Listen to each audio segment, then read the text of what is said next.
Hi friends, ఈరోజు మధ్యాహ్నం lunch వచ్చేసండి వేడి వేడి అన్నం అండి. చూడండి ఫ్రెండ్స్, వంకాయ బజ్జీ చేసానండి.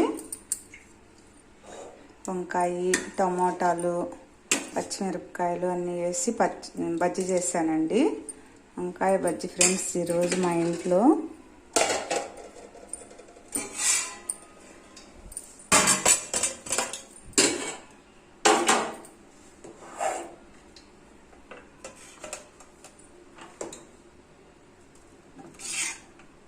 వంకాయ బజ్జీ అంటే మీకు ఎంతమందికి ఇష్టమో మీరు కామెంట్ చేయండి.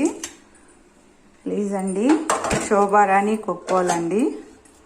మా ఛానల్ ఫస్ట్ టైం చూస్తున్నట్టయితే ఫ్రెండ్స్, మా ఛానల్ ఫస్ట్ టైం చూస్తున్నట్టయితే సబ్స్క్రైబ్ చేయండి, షేర్ చేయండి, సపోర్ట్ చేయండి, లైక్ చేయండి ప్లీజ్ అండి. వేడి వేడి అన్నం వంకాయ బజ్జీ అండి ఈరోజు మాకు మధ్యాహ్నం లంచ్ వచ్చేసి.